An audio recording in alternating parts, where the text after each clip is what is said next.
Nous avons un sujet extrêmement intéressant, l'un de mes préférés. Et cela est en rapport avec la santé. Je pense que certains vous se disent, mais Pasteur Budge, nous sommes venus vers un séminaire pour voir un séminaire prophétique et voilà qu'on nous parle de la santé. Mais quel rapport entre la prophétie et la santé?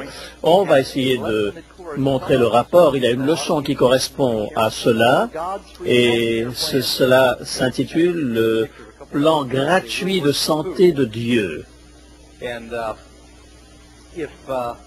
Et si vous voulez en savoir plus à ce sujet, si vous avez des questions dans nos sites, etc., nous savons que beaucoup d'entre vous, vous avez déjà commandé cette série d'études de la Bible dans nos sites. Quel événement que nous allons, extraordinaire dont on va parler aujourd'hui? Eh bien, l'événement aujourd'hui, c'est une bande de petites tortues. En 1835, Charles Darwin, ce naturaliste anglais, est allé à l'île de Santa Cruz, au Galapagos, et parmi les études qu'il a faites et ses expériences, il a ramené 3 jeunes tortues. Il dit qu'elles étaient grandes comme des assiettes à l'époque où il les a ramenées.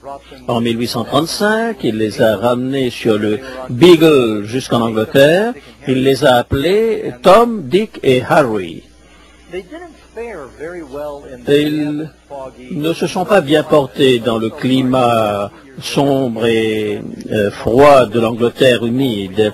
Et alors, John Wickham les a emmenés en Australie, au jardin botanique de Brisbane, où ils y sont depuis plus d'une centaine d'années. Pendant ce temps, Tom et Dick sont morts de maladies inconnues, mais Harry a continué de vivre. Et chaque fois que les soldats revenaient de guerre, eh bien, il peignait sur son dos des drapeaux. Parfois, il a dû supporter que les gens montent sur son dos. Il y a toujours des cicatrices où, lorsque des gens ivres ont éteint leurs cigarettes sur son dos, mais Harry a continué de vivre et ils ont voulu qu'il puisse avoir des petits. Il avait 100 ans, ça ne s'est pas produit. Ensuite, ils ont fait un test et ils se sont rendus compte que Harry n'était pas Harry, mais il était Harriet. Pendant tant d'années, Darwin ne s'est pas rendu compte que c'était une femelle et non pas un mâle. Nous sommes allés à ce zoo en Australie. Et Harriet est aujourd'hui dans ce zoo à cet endroit-là. 173 ans. J'ai vérifié avant de le partager avec vous, c'est la créature la plus ancienne qui vit sur notre planète aujourd'hui. On a encore un petit bout de chemin à faire. Il semblerait qu'elle pourrait vivre encore 10 ou 20 ans. Mais une chose que je sais, c'est qu'elle est une végétarienne. Je vais parler un petit peu du végétarisme ce soir, et vous serez surpris que dans la Bible, on dit que ce que vous mangez fait une différence. Et dans les derniers jours, cela a une influence sur la manière dont nous allons réagir à l'action de l'Esprit Saint. Le livre de Daniel a une histoire intéressante à ce sujet. Vous savez qu'il y a un message apocalyptique dans le livre de Daniel également.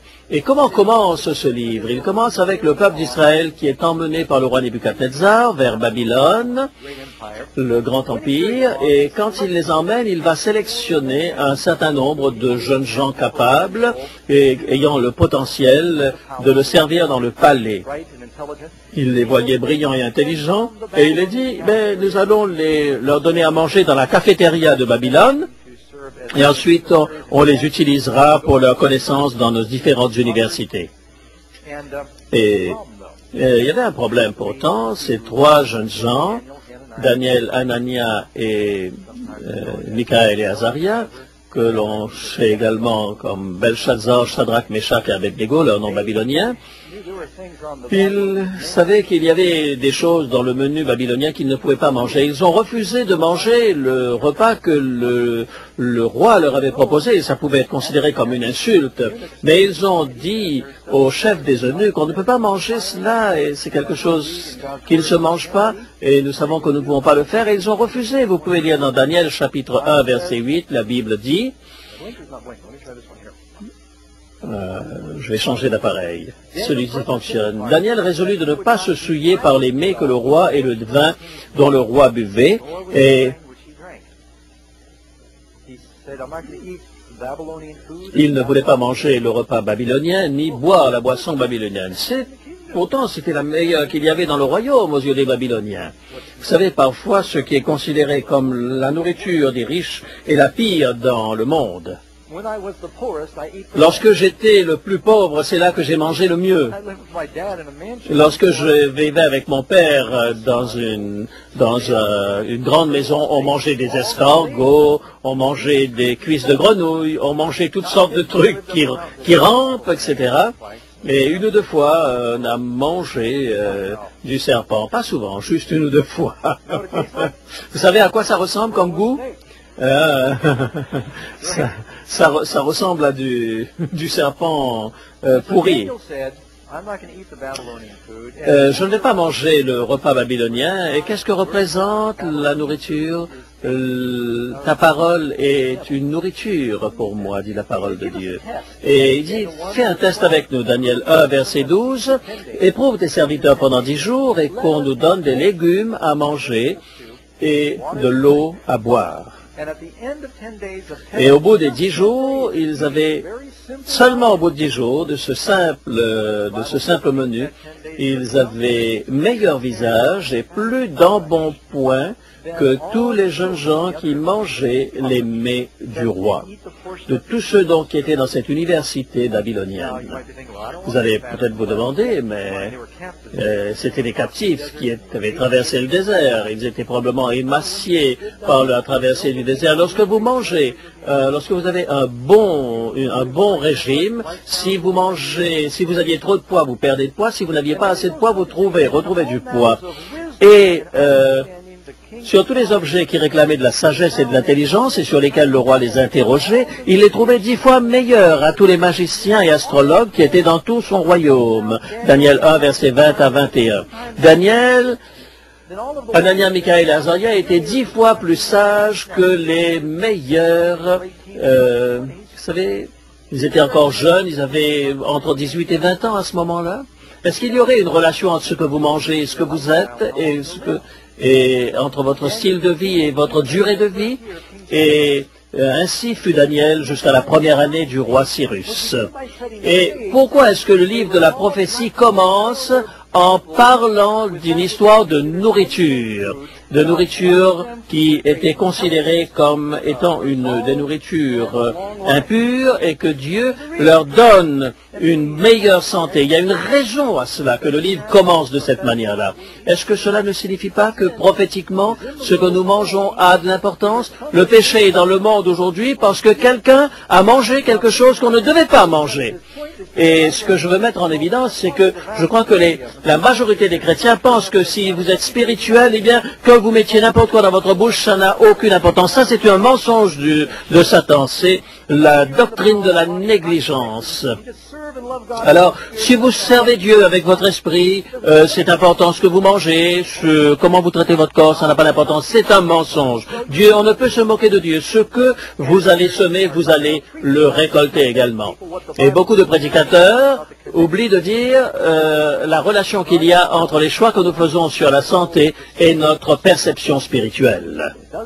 Cela fait une différence. Pourquoi vous croyez que le diable est en train de travailler si fort pour que les gens de cette génération, les jeunes, soient touchés par la drogue? Et il anesthésie cette jeunesse et remplit leur esprit avec de la drogue et de l'alcool, de manière à ce qu'ils ne puissent réfléchir de manière juste et qu'ils soient incapables d'apprécier les vérités spirituelles. Quand votre esprit est embrumé, retournons à notre leçon sur la santé. Et vous pouvez prendre des notes, rappelez-vous également qu'il y aura beaucoup d'informations dans le site prophecycode.org et vous trouverez d'autres matériaux là dans ces sites. Première question, est-ce que les principes de santé font partie intégrante de la vraie religion biblique? On va voir quelques réponses. 3 Jean chapitre verset 2. Bien-aimé, je souhaite que tu prospères à tous égards et sois en bonne santé comme prospère l'état de ton âme. Ici, l'apôtre est en train de faire une relation entre la prospérité spirituelle et la prospérité physique. Est-ce qu'ils sont tous les deux importants aux yeux de Jésus? Regardez comment Jésus vivait son temps. Matthieu 4, 23, et Jésus alla dans la Galilée enseignant dans les synagogues, prêchant la bonne nouvelle du royaume et guérissant toutes les maladies et toute infirmité parmi le peuple. Certains se sont demandé, est-ce que Jésus a passé plus de temps à soigner qu'à prêcher? Parce que quand vous regardez les miracles et l'enseignement de Jésus, il n'a fait que des miracles partout où il est allé. Et c'était une occasion pour lui de toucher le cœur de ces gens. Quand ils voyaient que Jésus s'inquiétait de leur santé, alors ils étaient prêts à écouter le message qu'il avait pour eux. L'un des grands missionnaires, David Livingstone, et Albert Schweitzer, médecin, ont soigné d'abord les gens et ensuite ils ont parlé à leur âme. Comment pouvons-nous répondre à la parole de Dieu lorsque notre corps est malade à cause de nos mauvaises pratiques? Il y a une étrange... Jean chapitre 10, verset 10, Jésus dit, « Je suis venu pour qu'ils aient la vie et qu'elle soit dans l'abondance, parlant des brebis. » Banana Jack, regardez-le ici, il est sur ses skis et il a 80 années. Mais vous savez, les dentiers ne pourraient pas lui permettre de tenir ce ski en faisant du ski nautique. Vous savez, très simplement, vous êtes une combinaison d'une personne spirituelle et d'un organisme physique. Votre corps fonctionne par ce cerveau qui est un système extrêmement complexe. Alors, vous savez que votre cerveau n'a pas de nerfs. Vous savez, si vous touchez au cerveau de quelqu'un, il ne le sentirait pas. Ça le détruirait, mais il ne le sentirait pas. Dieu nous parle à travers notre cerveau. Vous pouvez perdre vos mains, vos pieds, vos oreilles, mais Dieu peut toujours vous parler. Mais si vous perdez votre tête, Dieu ne peut plus le faire. Vous avez entendu parler de Johnny Erickson, et il a prié avec moi. Vous savez, elle est paralysée de la tête jusqu'en bas. Elle avait 16 ans lorsqu'elle a fait un accident en nageant, en plongeant. Et depuis ce moment, elle a fait un impact extraordinaire pour l'Évangile. Et vous savez, ça semble être le problème de tout le monde en ce moment, de se battre pour sa santé. Et Dieu désire que nous soyons propres, que notre tête soit propre pour que nos mains puissent bien travailler. C'est vrai que c'est à travers l'esprit que le diable nous tente et c'est aussi à travers notre esprit que Dieu nous sauve. Tout repose sur notre esprit. Et comment est-ce que vous faites que votre esprit soit en bon état? C'est en prenant soin. Et Dieu vous donne la possibilité de le faire. La raison pour laquelle vous avez les mains, c'est pour que vous puissiez faire ce que l'esprit a besoin. C'est le saint des saints. Votre cerveau, ce que vous mangez, ce que vous faites, la manière dont vous traitez votre corps va affecter l'oxygène, le sang, les transmissions électriques qu'il y a dans votre cerveau. Ça va faire une très grande différence même dans vos réflexes. Question numéro 2. Pourquoi Dieu a-t-il donné des principes de santé à son peuple? Plusieurs versets, Deutéronome 6, verset 24. L'Éternel nous a commandé de mettre en pratique toutes ces lois et de craindre l'Éternel notre Dieu afin que nous fussions toujours heureux et qu'il nous conserve à la vie comme il le fait aujourd'hui. Et toutes les lois de santé qui sont dans la Bible sont là pour notre bien. Oh, il faut encore respecter ces lois, disent certaines personnes. Eh bien, Dieu ne désire nous priver de rien qui soit bon. La première chose, la seule chose qu'il veut nous demander d'éviter, c'est ce qui va être mauvais pour nous. Et si nous lui faisons confiance, les choses seront extraordinaires. Exode, chapitre 23, verset 25. Vous servirez l'Éternel votre Dieu, et il bénira votre pain et vos eaux, et j'éloignerai la maladie du milieu de toi. Et Dieu, littéralement, l'a fait après avoir marché avec le Seigneur pendant 40 ans dans le désert, cette génération qui mangeait le pain du ciel et qui buvait l'eau du rocher et qui suivait les principes de Dieu de santé. La Bible dit, dans le psaume 105, verset 37, « Il fit sortir son peuple avec de l'argent et de l'or, et nul ne chancela parmi ses tribus. » Vous pouvez imaginer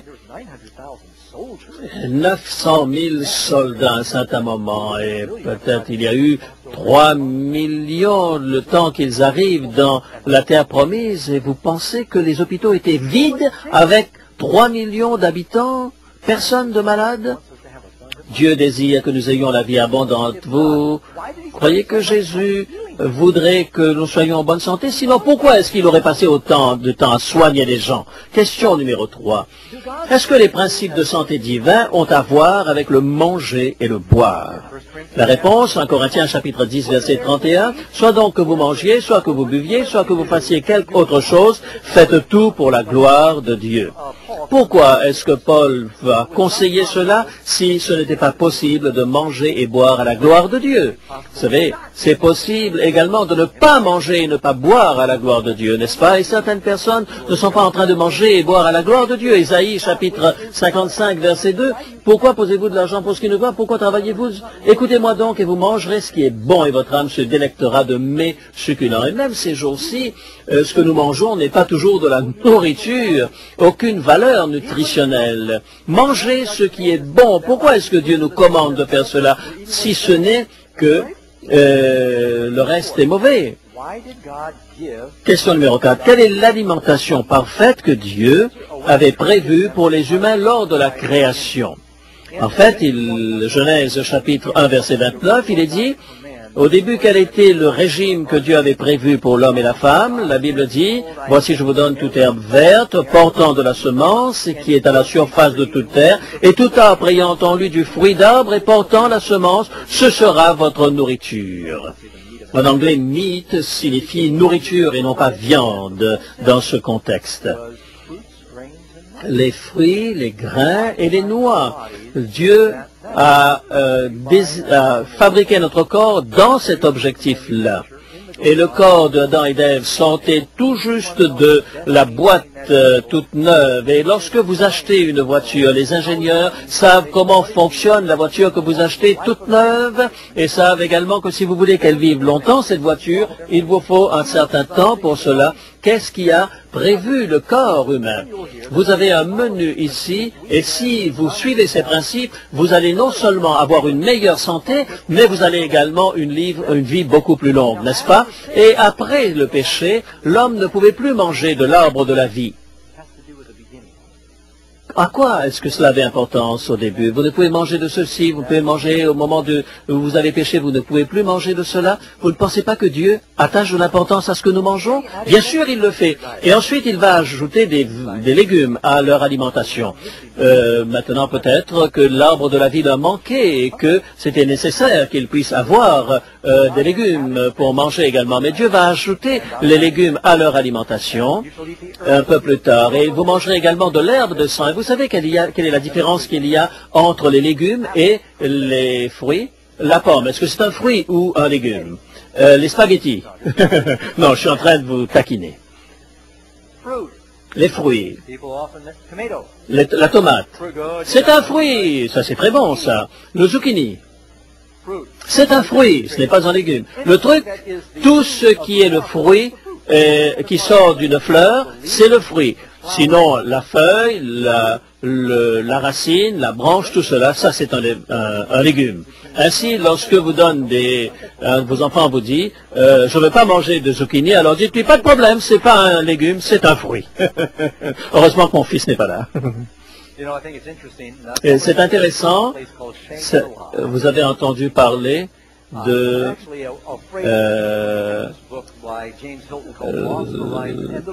Jim Hilton a écrit un livre, L'horizon perdu, et dans les montagnes de l'Himalaya, il y a la vallée des Hunza. Combien d'entre vous ont entendu parler des Hunza?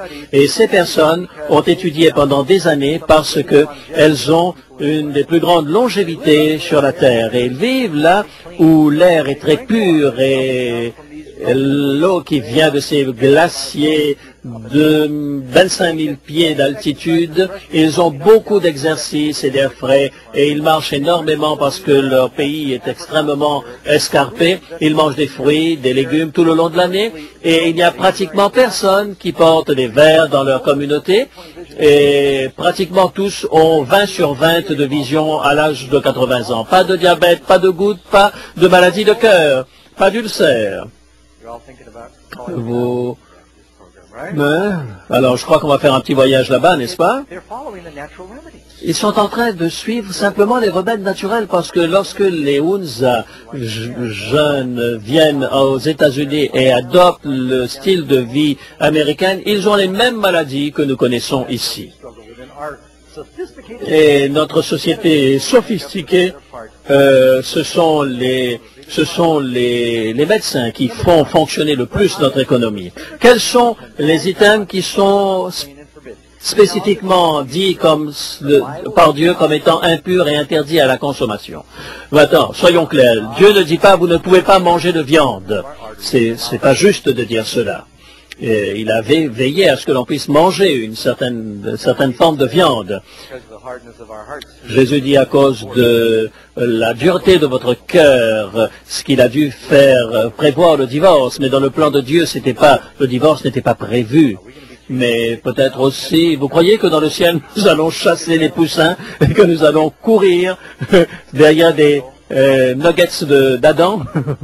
Non, je ne crois pas que les choses vont se passer ainsi. Il n'y a plus de mort là-bas, dit la Bible. Mais la Bible dit que vous pouvez manger de la viande, mais vous n'êtes pas censé de manger des abominations impures en passant. Dans la Bible, Dieu ne dit jamais quelque part dans la Bible de quelque chose que c'est une abomination pour toujours une abomination, ça n'est jamais abomination à un certain moment et non à d'autres moments. Et Lévitique chapitre 11 verset 3, parmi les mammifères, vous mangerez de tout animal qui a la corne fendue et le pied fourchu et qui rumine. Il ne faut pas qu'ils aient l'un des deux éléments, mais les deux. Vous savez, le lapin, par exemple, rumine, mais il a des griffes et il est impur.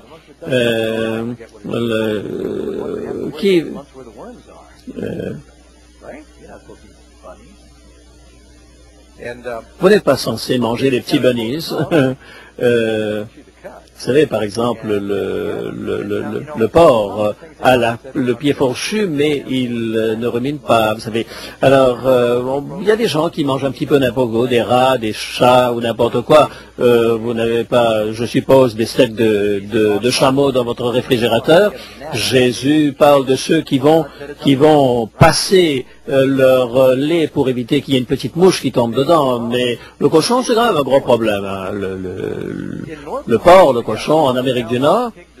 Maintenant, il est question de la maladie de la vache folle qui touche également les porcs.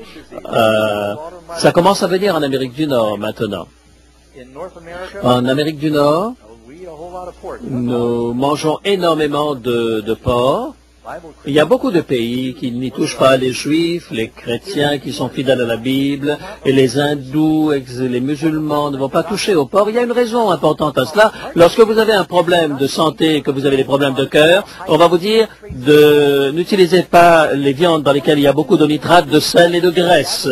Et les publicistes sont très malins parce que ils se rendent compte que le porc ne se vendait plus, alors il disait c'est l'autre viande blanche, mais en réalité vous ne pouvez pas comparer le poussin, la poule et le poisson parce que simplement c'est de la viande blanche. Alors je vais dire un petit peu plus dans quelques moments là-dessus. Et il y a une pyramide qui a été qui est intéressante, cette pyramide alimentaire est un guide pour le choix quotidien des aliments. Et vous voyez, cette pyramide vous montre quels sont les éléments qui sont à la base. Vous allez trouver par exemple le pain, les céréales, le riz, les pâtes. Sur la base de cette céréale, c'est ça qui est de cette pyramide. Vous avez au-dessus les fruits d'un côté, les légumes de l'autre. Et au-dessus, vous avez les viandes, les volailles, les poissons. Ensuite, vous avez les yaourts et les fromages. Et tout en haut, vous avez les graisses, les huiles, les sucres qu'il faut utiliser vraiment très très peu. Et au contraire avoir plus d'utilisation, par exemple, du pain, des céréales, etc. Mais en fait, dans notre alimentation moderne, on a renversé cette pyramide. Ne riez pas, chers amis, mais c'est le pasteur Doug que vous allez voir maintenant sur l'écran. Vendeur de bœuf, en gros, écrit sur la petite Volkswagen. J'avais un petit métier, je ne vais pas tout vous dire. J'avais Je vendais des steaks, je vendais des grands morceaux de bœuf. Je traversais dans les villes de désert. Et dans ce Volkswagen, j'avais des morceaux de bœuf que j'achetais directement du boucher. Ensuite, je les mettais en forme de steak.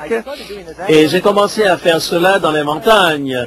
Et lorsque j'étais dans la cave, j'étais le plus en santé de toute ma vie par accident. Ma mère est une excellente cuisinière, mais elle me nourrissait de la manière dont elle avait appris à le faire. Mais j'ai pas été bien nourri. On mélangeait de l'alcool bien souvent à notre nourriture. Et bien souvent, lorsque nous sommes allés à l'école, en tout petit, eh bien, on avait du café et du thé dans notre petit déjeuner. Et on avait 9 ans, 10 ans. Mais je n'ai pas vraiment eu les meilleures habitudes de vie dans mon enfance. Et puis, lorsque je suis parti dans la montagne, et là, je n'avais pas de réfrigérateur, alors je n'avais pas de viande. J'avais pas de moyen de le garder. Alors de temps en temps, j'allais en ville, j'achetais des grains secs, j'achetais du riz, j'achetais des haricots, etc. Et des pains de bananes, etc. Et je ne pouvais emporter des boîtes de conserve parce que c'était trop lourd à porter. Alors j'étais obligé de manger mieux et je buvais l'eau qui venait de ma source et ça a été le moment où j'ai été vraiment en meilleure santé. Et comme mon esprit s'éclaircissait, c'est là que le Seigneur a permis que je trouve cette Bible dans ma caverne. Et je ne pense pas que j'aurais pu l'apprécier si je n'étais pas dans cet état avec cette alimentation que j'avais eue. Alors maintenant, je reviens avec cette question de menu. Et j'ai commencé à manger 3 fois par jour. J'avais l'habitude de manger 3 fois par jour et je mangeais des steaks de New York avec des œufs le matin. Je mangeais des T-bones pour le soir. J'avais un appétit absolument extraordinaire et pendant les 3 repas, je ne mangeais que de la viande. Et le soir, je terminais avec une grosse glace pour tout arroser.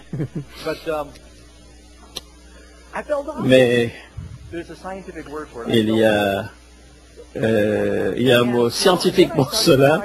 J'ai commencé à incorporer autre chose dans mon alimentation. J'ai laissé tomber la viande et j'ai senti la différence et je suis devenu un végétarien. Certains savent que je suis un adventiste du 7e jour, mais avant même que je ne devienne adventiste, à cause de ce que j'ai appris tout simplement dans ma caverne, eh bien je n'ai plus mangé de viande. Je suis allé chez mon boucher une fois et quelqu'un a dit, Doug, est-ce que tu peux me faire avoir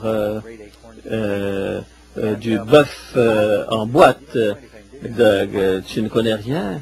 Je dis, mais écoute, tu ne peux pas avoir cela. Va voir le département de l'agriculture, que si tu manges du porc, il faut d'abord que ce soit bien cuit parce que ça contient du ténia. Et vous avez entendu il n'y a pas très longtemps, lorsque les micro-ondes sont arrivés, ils ne cuisaient pas les choses de manière égale et les gens mangeaient du porc où ils croyaient que le ténia était mort, que les maladies, mais en fait ils attrapaient ces maladies.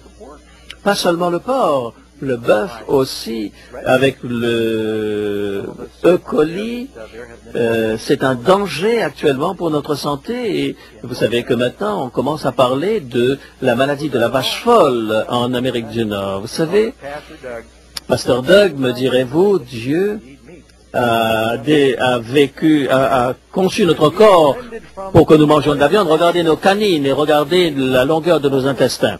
Alors, vous croyez? Regardez, ce gars-là aussi a des canines, hein? Mais c'est un végétarien. Les animaux les plus gros sur la terre, les éléphants, les hippopotames, les girafes, je ne parle pas de tous les gros modèles, mais ce sont des végétariens. Et je vais vous dire quelque chose. Qu'est-ce qu'il en est des animaux dans les océans? La Bible dit ceci dans Lévitique 11, verset 9. Voici les animaux dont vous mangerez parmi tous ceux qui sont dans les eaux. Vous mangerez de tous ceux qui ont des nageoires et des écailles et qui sont dans les eaux, soit dans les mers, soit dans les rivières. 2 caractéristiques, ils ont des nageoires et des écailles. S'ils n'ont pas ces 2 choses, eh bien, laissez-le de côté. Vous savez, la marine a fait des recherches pour les soldats qui pourraient éventuellement se retrouver tout seuls et qui devraient se nourrir de ce qu'ils trouvent au bord de la mer, comme on va se souvenir de tous les animaux dangereux. Eh bien, après toutes les études, ils sont revenus avec la conclusion c'était, eh bien la seule chose dont vous pouvez être sûr, manger les animaux qui ont des écailles et des nageoires, ça c'est les plus sûrs. Qu'est-ce qu'il en est des oiseaux? Alors ça signifie que vous allez devoir laisser de côté vos huîtres, vos écrevisses, vos homards et vos moules. Vous savez, en fait, ce sont des animaux qui sont les véritables éboueurs de la mer. Et en fait, ils ramassent toute la saleté qu'il y a dans la terre, ils le filtrent et ils ont la nourriture à part de cela. Parmi vous savez, les requins, par exemple, sont aussi des animaux qui mangent n'importe quoi. Certains ont des toutes petites écailles, mais... Alors, qu'en est-il des oiseaux, par exemple? Eh bien, le corbeau et toute son espèce, l'autruche, le hibou, la mouette, l'épervier et ce qui est de son espèce. En d'autres mots, les oiseaux qui sont des oiseaux de proie sont des animaux qui sont considérés comme impurs. Ceux qui vont prendre des grains comme par exemple la dinde, la poule, les pigeons, les tourterelles, sauf peut-être à Washington DC, hein, où ils ont l'air d'être un peu moins propres qu'ailleurs. Question numéro 6. Certains se disent, oh là là, Pasteur Doug, j'aime le cochon. Est-ce que Dieu va me détruire si j'en mange? Est-ce que c'est une question de salut? Laissez-moi vous lire ce que la Bible dit. Tout d'abord, je voudrais dire ceci. Est-ce qu'il y aura au ciel des gens qui mangent du porc? Mais bien sûr, parce que si Dieu donne un message à son peuple et que les autres ne le savent pas, ça n'a rien à voir avec le fait qu'ils seront sauvés. Regardez Isaïe 66, versets 15 et 17. Voici, le Seigneur arrive dans un feu avec ses chars comme dans un tourbillon. Il convertit sa colère en un brasier et ses menaces en flammes de feu. Qu'ils se sanctifient et se purifient dans les jardins. On a prié dessus, Dieu l'a béni. Qui mange de la chair de porc, des choses abominables et des souris, tout cela périront, dit l'Éternel. Les souris, les rats et les porcs dans la même catégorie. Et il y a beaucoup de chrétiens qui pensent que j'ai prié là-dessus. On ne se moque pas de Dieu. Ce que vous semez, vous allez le moissonner aussi. Un autre mot par rapport au porc. Lorsqu'il s'agit par exemple du ténia, lorsque le tissu musculaire contenant le ténia est consommé par un humain, le kyste est digéré dans l'estomac. Il y en a, pas tous les porcs qui en ont, mais beaucoup en ont. Eh bien, on insiste que c'est difficile de le tuer avec la température. Eh bien, le système, la larve qui est rejetée émigre vers l'intestin. La femelle vit environ 6 semaines et dans ce temps, elle peut pondre 15 000 larves. La migration et le moment où ces larves s'attachent, vont provoquer la fièvre, la douleur et même le décès. Ça va se manifester, par exemple, par des douleurs dans les jointures. Bien souvent, on a cru que c'était simplement des maladies nerveuses, mais en réalité, ce qu'ils avaient, c'était tout simplement, là c'est un jeu de mots pour dire que c'était simplement la maladie du porc. J'ai lu quelque part qu'ils ont fait des autopsies et dans certains districts de l'Amérique du Nord, ils ont découvert que 1 sur 5 des corps qu'ils ont autopsiés avaient le ténia.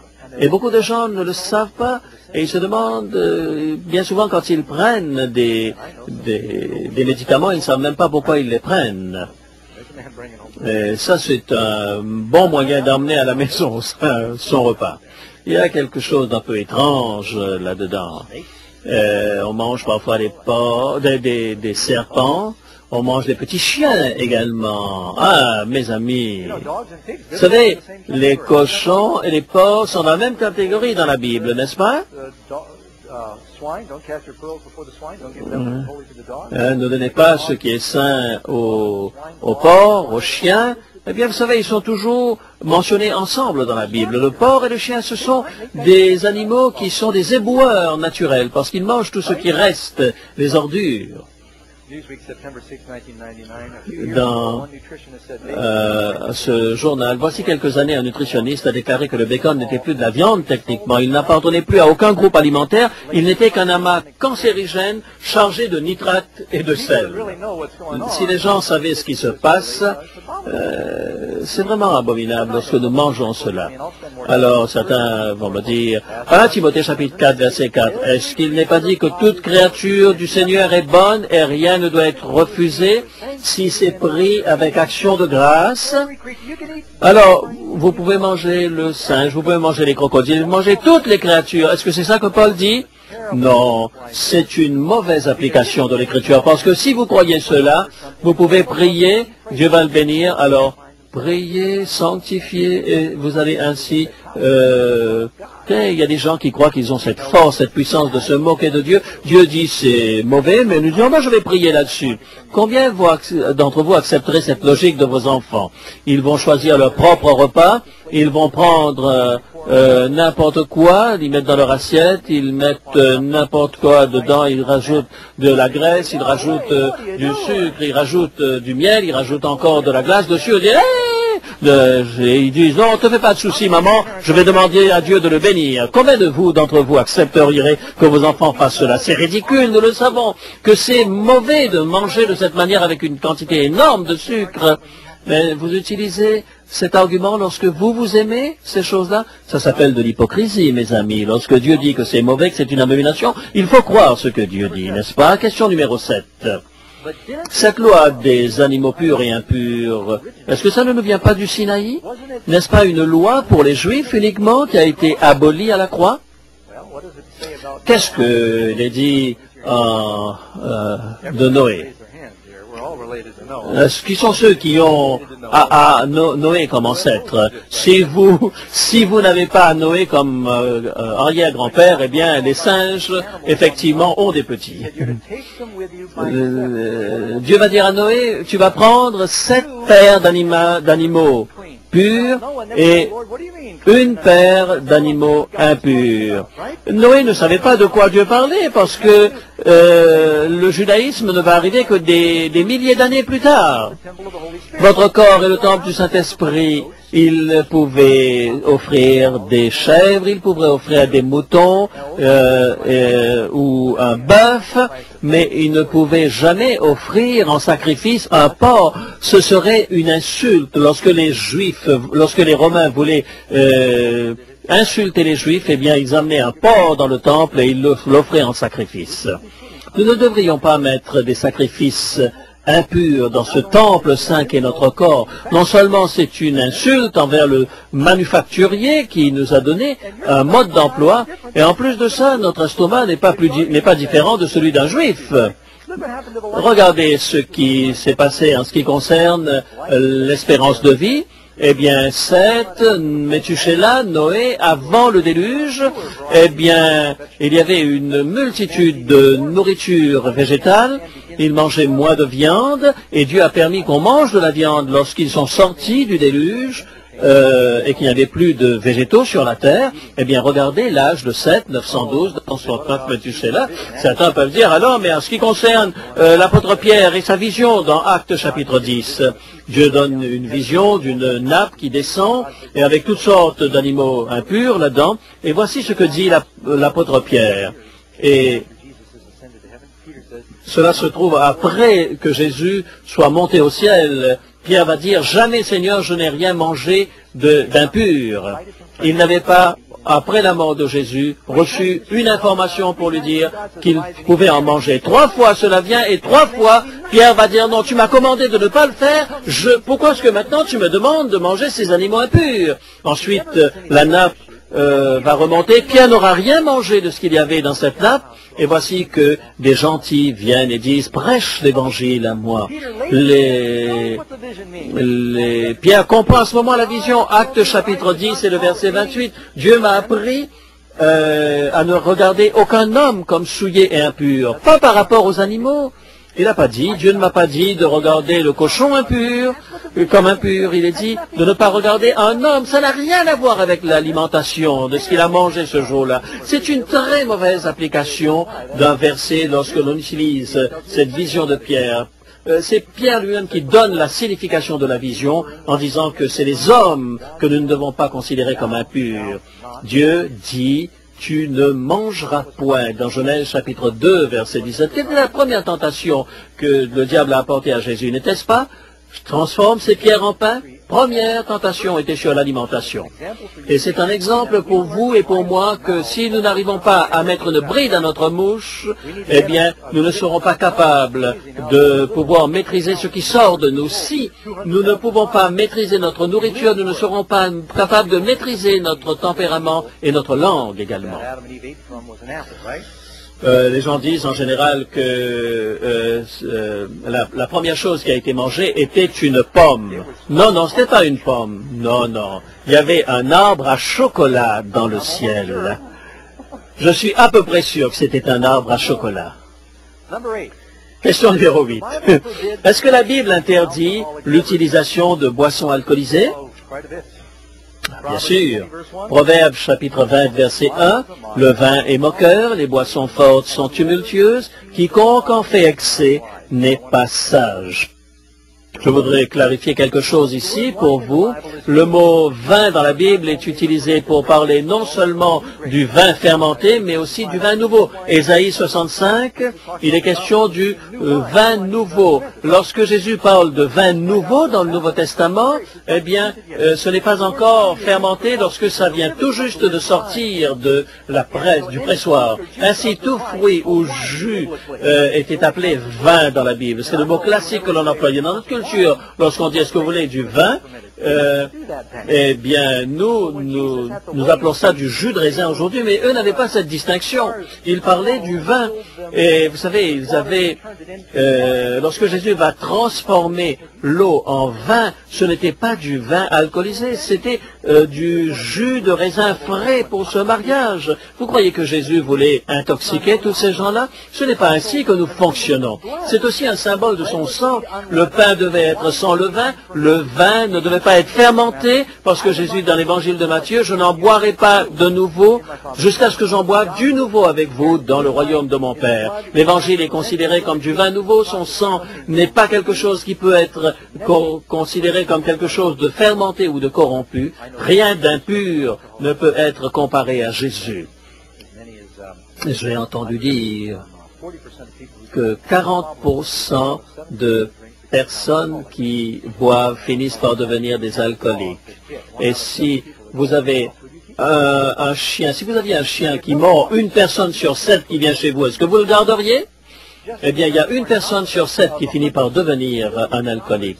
Lorsque vous pensez le milliard de dollars que nous coûte l'alcoolisme dans nos pays, et tant de gens qui sont en train de se battre avec ça et ils n'arrivent pas à s'en débarrasser. Je pense à mon père. Un jour, mon père, chaque soir, rentrait à la maison, il était complètement ivre. Moi, je vivais du pot et lui, il vivait de l'alcool. Et pour moi, ça semblait être une hypocrisie. C'était sa drogue à lui, son choix. Et il était vraiment accroché par cela. Il était dépendant de l'alcool. Comme nous étions, mon frère et moi, du pot. Il y a un alcoolique qui est pendant des années, eh bien, pendant des années, il avait arrêté de boire. Et vous savez, il y a certaines églises, il était dans une église où on a servi du vin pour la Sainte Seine, et il avait arrêté de boire pendant des années, et ce jour-là, il a recommencé à boire, et il n'a plus jamais s'arrêté. Luc 1, verset 15, nous dit, « Voici, tu ne prendras ni vin ni liqueur forte, et il sera grand devant toi. » L'homme qui était plus rempli de l'esprit, Jean-Baptiste, dit la même chose dans Luc 1, verset 15, « Car il sera grand devant le Seigneur, et il ne boira ni vin ni liqueur enivrante, et il sera rempli du Saint-Esprit dans le sein de sa mère. » C'est quel contraste avec Jean-Baptiste. Ne lui donne pas de vin ou de boisson enivrante parce que je veux qu'il soit plein du Saint-Esprit. La Bible dit, nous ne devrions pas boire de vin, mais être remplis du Saint-Esprit. Vous ne pouvez avoir les deux en même temps. Vous savez, lorsqu'on parle de boissons des spiritueux, est-ce que vous les avez vus avant? Les gens boivent quelques verres et ensuite leur résistance et ils deviennent extrêmement charnels. Et ils font des choses lorsqu'ils sont ivres qu'ils n'auraient jamais fait lorsqu'ils sont dans leur bon sens. Yes, on pense que c'est quelque chose de génétique, mais en fait, mon oncle, par exemple, à chaque fois qu'il vivait quelqu'un qui vivait dans les réserves, lorsqu'il prenait un verre, posait ensuite sa bouteille et ne touchait plus. Eh bien, les gens dans les réserves buvaient jusqu'à ce qu'il n'ait plus d'argent. Et dans mon église, lorsqu'ils entendent que le pasteur Doug ne boit qu'un verre de vin par semaine, par mon exemple, je vais détruire leur vie. Et je crois que l'apôtre Paul est clair lorsqu'il dit « Nous ne devons pas être une occasion de chute pour qui que ce soit. Nous croyons que nous pouvons nous arrêter, nous, mais en le faisant, nous donnons aux autres l'impression qu'ils peuvent aussi le faire, alors nous ne devrions pas toucher à de l'alcool. C'est une drogue. La Bible dit, ne regardez même pas la couleur du vin. Et dans Proverbes chapitre 23, à la fin, il mord comme un serpent et piqué comme un basilic. La Bible dit, ne suis pas les femmes étrangères, car le vin te conduit dans ce chemin-là. Les fornicateurs, il n'y aura ni impudiques, ni idolâtres, ni adultères, ni ivrognes dans le royaume des cieux. 1 Corinthiens chapitre 6, 9 et 10. Est-ce que le tabac est annoncé dans la Bible? Question numéro 9. Le mot n'est pas employé. Lorsque vous essayez de comprendre comment Sir Walter Raleigh a pu vendre ça à des gens intelligents lorsqu'il a ramené ça d'Angleterre, le tabac, qu'est-ce que c'est? Et vous chauffez, vous allumez ces feuilles et vous fumez cela. Alors pourquoi est-ce que vous fumez, a-t-on demandé? Ah ben oui, ça vous rend un peu foufou. Et vous allez dépenser de l'argent pour continuer de le faire. S'il n'y a absolument aucun bénéfice à fumer, c'est une perte d'argent, ça détruit votre santé. Et maintenant nous savons, on sait que les médecins recommandaient la cigarette, mais aujourd'hui on sait que la cigarette tue. N'y a-t-il pas un commandement qui dit tu ne tueras point? Est-ce que ça n'inclut pas également votre personne? Est-ce que vous considérez que le suicide est un péché? Eh bien, lorsque vous êtes en train de fumer des cigarettes qui vous tuent, vous êtes en train de vous suicider lentement. Si vous saviez que la cigarette vous prenait 5 jours pour vous tuer, et ça prend 20 ans, et vous savez que c'est du poison, mais c'est toujours du suicide. Je fumais mes amis et je sais quel combat c'est d'arrêter. Quitter la cigarette n'est pas difficile, je l'ai fait des centaines de fois. Mais rester quelqu'un qui a abandonné la cigarette, alors ça c'est plus difficile. Je voudrais prier pour quelqu'un. Dans les groupes, les chefs de groupe, j'aimerais que vous priez. Si vous êtes en train de vous battre avec l'alcool, avec la cigarette, je vais vous rencontrer à la fin de cette soirée et nous allons prier ensemble. Je vais vous donner quelques outils pour vous aider à gagner votre victoire. Le tabac est la seconde dépendance la plus coûteuse en Amérique du Nord. Vous savez, certaines personnes disent, oh, vous savez, ça nous donne un air chic et cool. Et ils veulent impressionner leurs copains en montrant combien ils sont cool, mais à la fin, ils sont vraiment cool complètement lorsqu'ils sont morts. La Bible dit qu'il n'y aura rien dans le royaume des cieux qui ne sera impur. Vous croyez que vous allez voir des gens, des porcs qui marcheront dans les rues de la Nouvelle-Jérusalem et des gens qui auront des cigarettes au bec sur les rues pavées? Regardez cette jeune fille qui fume 12 cigarettes à la fois. Je ne sais pas pourquoi. Vous savez, c'est quelque chose qui provoque une dépendance terrible. Et ils ont les mêmes effets que la cocaïne et l'héroïne. Et pour moi, c'était plus facile d'abandonner la drogue et l'alcool. J'ai dû me battre beaucoup plus longtemps pour pouvoir me débarrasser de la cigarette. Et ça a été terrible. Mais Dieu m'a donné la victoire. Et il peut vous donner également la victoire. Tourne la caméra, s'il te plaît, Doug. Combien d'entre vous aviez l'habitude de fumer et Dieu vous a donné la victoire? On peut dire amen à cela. Gloire à Dieu. S'il l'a fait pour ces personnes-là, il peut le faire pour vous également, mes amis. Question numéro 10. Quelles sont quelques-unes des lois simples de la santé que l'on trouve dans la Bible et qui sont cependant très importantes? On va dire des choses extrêmement simples avec le texte biblique correspondant à des procédures de quarantaine pour contrer la maladie. Vous savez que la Bible dit cela? Et quand il y a eu les plaies, par exemple, on s'est rendu compte, la grande plaie, on s'est rendu compte que le moyen de lutter contre ça, c'était l'isolation. B, enfouissement des déchets organiques humains. Dans la plupart des pays du monde, on le fait. Ah, il faut que je fasse attention à ce que je vais dire maintenant. Dans beaucoup de... il y a des endroits où il y a des toilettes, il y a des endroits où les toilettes sont partout. La Bible parle de questions sanitaires, il faut faire attention à cela. Et laver son corps et laver ses vêtements pour neutraliser les microbes, c'est quelque chose, ces lois sanitaires sont dans Lévitique chapitre 17. La Bible parle également d'une hygiène morale qui peut prévenir les maladies sexuellement transmissibles. Lévitique 18, Proverbe 5, etc. Colossiens chapitre 3.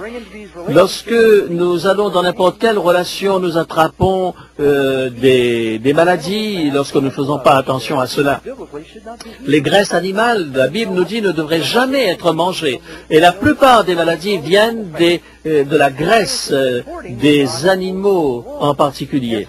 Et les scientifiques le reconnaissent aujourd'hui. F. La haine et l'amertume sont nuisibles à notre santé. Lévitique, Proverbe, Hébreu en parlent. Beaucoup de gens souffrent de la haine et de l'amertume envers les autres, qui les détruit. Nous savons ce que c'est que les excès de table, combien cela peut être nuisible. Toute chose devrait être faite de manière modérée. Et H, notre corps a besoin de suffisamment de repos. Dieu nous rappelle avec le sabbat, par exemple, que nous avons besoin de nous reposer dans notre société stressante. I, importance du travail. Vous savez, il y a des gens sédentaires qui appuient simplement sur leur contrôle à distance pour tout faire. Et vous n'avez même plus besoin de bouger aujourd'hui lorsque vous avez besoin de changer votre poste radio. J'ai une attitude positive est un bon médicament. Et cultiver de bonnes attitudes, des attitudes positives est quelque chose qui va vous donner de bonne santé. Les habitudes des parents ont un effet sur les enfants. Question numéro 11. Quel avertissement solennel est donné à ceux qui ignorent les lois de Dieu? 1 Corinthiens chapitre 3, versets 16 et 17. Vous êtes le temple de Dieu. Si un homme détruit le temple de Dieu, Dieu le détruira. Car le temple de Dieu est saint.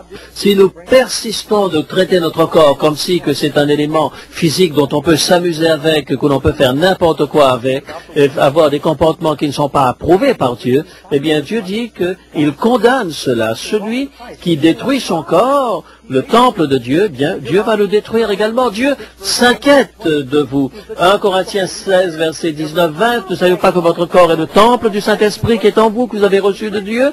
Alors, glorifiez donc Dieu dans votre corps et dans votre esprit qui appartiennent à Dieu. On ne peut se moquer de Dieu, ne vous y trompez pas. Ce qu'un homme aura semé, il le moissonnera aussi. Si vous êtes en train de semer énormément de calories, de graisse, de cholestérol, eh bien vous en subirez les conséquences. Je n'ai pas vu ce film de Morgan Spurlock qui s'appelle Super Size Me. Il est allé dans une nourriture de fast-food pendant 1 mois et ça l'a pratiquement tué.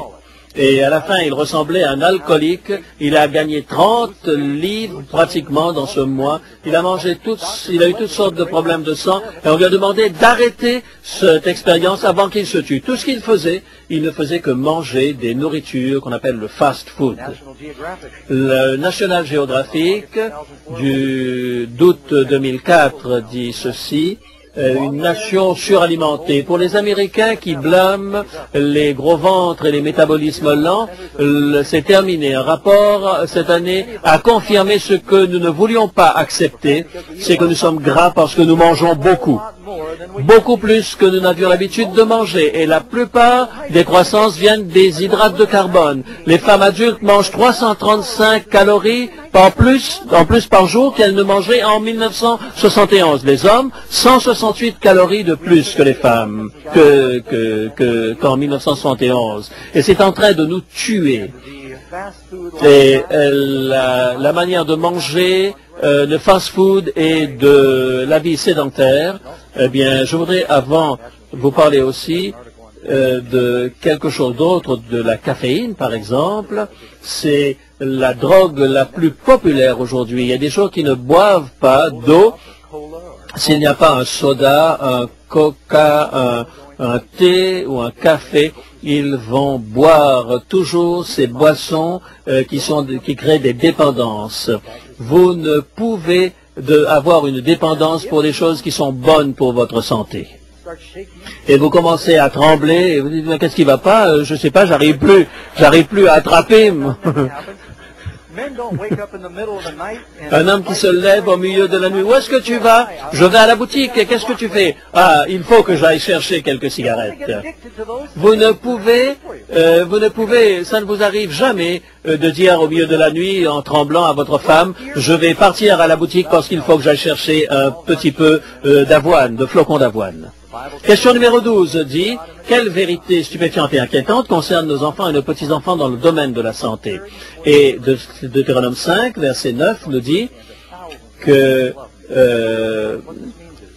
je suis un Dieu jaloux qui punit l'iniquité des pères sur les enfants jusqu'à la 3e et à la 4e génération de ceux qui me haïssent. Et vous savez, les enfants ont une hérédité à cause du style de vie corrompu de leurs parents. Le père de Jack est décédé lorsqu'il était jeune encore de maladie de cœur. Ensuite, il a vu un homme, 60 ans, qui faisait des sauts à l'envers, des saltos, à l'âge de 60 ans. Et j'ai entendu cela et je me suis dit, peut-être ça impressionnerait les gens si je faisais, lorsque je prêche sur la santé, que je fasse un salto arrière. Si j'en fais un, combien d'entre vous sont d'accord pour dire je vais essayer le végétarisme? Ah, je voudrais dire, si vous m'avez déjà vu ça en 1999, jusqu'aujourd'hui, depuis 1991, c'est la dernière fois que je l'avais fait. Alors, vous allez prier pour moi? Je suis très sérieux. C'est de la télévision vive, live.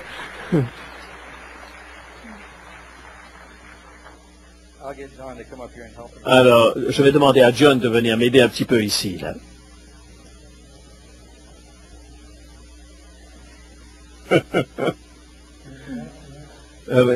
Quelque chose d'autre que vous avez, que vous voulez bien me donner? Ah, ça c'est bien.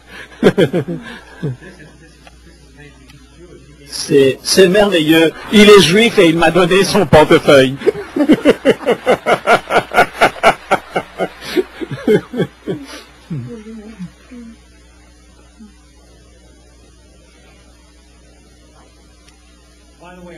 En passant, je connais la suite du sujet. Au cas où il arrive quelque chose, je suis prêt à terminer la prédication.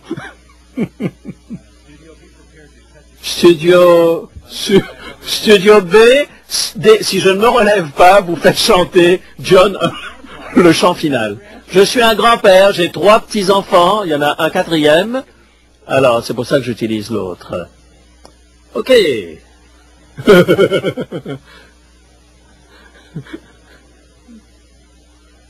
Traduction impossible, il enlève ses chaussettes. Non, ça, les chaussettes, garde-les, ne me les donne pas, dit John. Vous savez, c'est du sérieux, hein?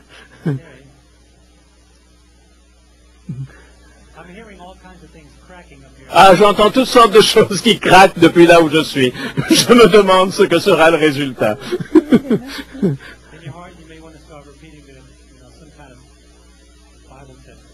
Oui, est-ce qu'il y a un verset biblique que tu veux répéter ou quelque chose?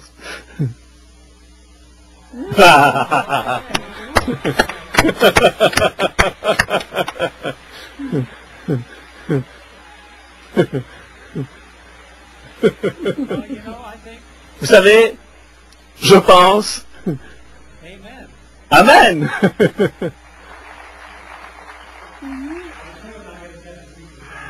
Oh. C'était la seule occasion où j'aurais pu prêcher, mais c'est raté. Je vais continuer le reste de ce message, les pieds nus. Question numéro 13. Mais j'ai quand même besoin de mes lunettes. C'est héréditaire. Quel fait encore plus effrayant et triste révèle la parole de Dieu? Apocalypse 21, verset 27, « Il n'entrera chez elle rien de souillé, ni personne qui se livre à l'abomination et au mensonge. » Ézéchiel 11, verset 18 à 20, ils ôteront toutes les idoles et les abominations. Question numéro 14. Qu'est-ce que devrait immédiatement entreprendre tout chrétien sincère? Présentez vos corps comme un sacrifice vivant, dit Romains chapitre 12, qui est sera de votre part un culte raisonnable. Dieu vous a racheté par la création et par la rédemption. Et il plaide pour vous pour que vous ayez une vie prospère et abondante. Je voudrais quand même que quelque chose soit clair. Nous avons tous des problèmes de santé. Ça m'est arrivé d'attraper la fièvre.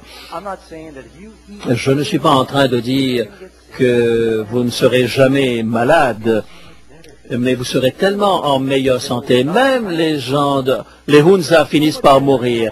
Mais ça serait tellement mieux d'avoir une longue vie où vous soyez en bonne santé. Et en fait, le fond du sujet, les chrétiens qui aiment Dieu et leur prochain, vous ne pouvez servir Dieu bien si votre corps est malade. Vous ne pouvez servir vos voisins lorsque vous êtes malade. Ça touche votre témoignage. Mais il y a beaucoup de maladies dans le peuple de Dieu que nous n'aurions pas besoin d'avoir si nous voulons simplement suivre sa parole. Nous pourrions une vie plus efficace, notre esprit serait plus clair. Dieu voudrait que nous ayons une meilleure vie. Est-ce que vous voyez cela? Alors pourquoi ne donnez pas au Seigneur votre corps comme un sacrifice vivant? Chante John maintenant. Take my life and let it be consecrated, Lord, to Thee. Take my hand and let them move at the impulse of Thy love, at the impulse of Thy love. You don't mind my finishing the bare feet, you figured holy ground, right? Ça ne vous dérange pas que je sois pieds nus, c'est une terre sainte, n'est-ce pas? Dieu désire que votre corps soit un sacrifice vivant en son honneur. Nous ne pouvons rien faire sans Jésus, mais la promesse, c'est que en Christ, toute chose devient possible. Oui, vous le pouvez. Ce qu'il a fait pour moi, il m'a aidé à arrêter l'alcool, la drogue, la cigarette. Il peut le faire pour vous également. Et par votre exemple, vous pouvez sauver vos enfants. Il vous regarde, il vous observe. Est-ce que vous voulez dire au Seigneur, Seigneur, prends mon corps, prends ma vie, prends mon esprit? Est-ce que c'est vos prières, vous qui regardez dans nos différents sites? Il désire que vous ayez la victoire. Et j'espère que dans nos différents sites, les chefs de groupe, à la suite, vont avoir des prières spéciales avec ceux qui ont des difficultés. Père céleste, Père aimant, nous savons que tu désires que nous ayons une vie abondante. Jésus est venu pour soigner nos maladies et il désire que nous soyons dans un lieu où il n'y a plus de maladies, de souffrances, de peine. Fais que nous puissions faire tout ce qui est en notre pouvoir pour que notre vie commence ici et maintenant. Merci Seigneur d'entendre notre prière quand nous t'appelons au nom de Jésus. Amen. Rappelez-vous, chers amis, prochaine rencontre, demain soir, et nous allons parler de l'épouse de Christ. C'est un sujet prophétique très important. Si vous avez la Bible, entre ce soir et demain soir, lisez Apocalypse chapitre 12. Cela va vous donner des fondements très solides pour vous aider dans cette étude. Amen.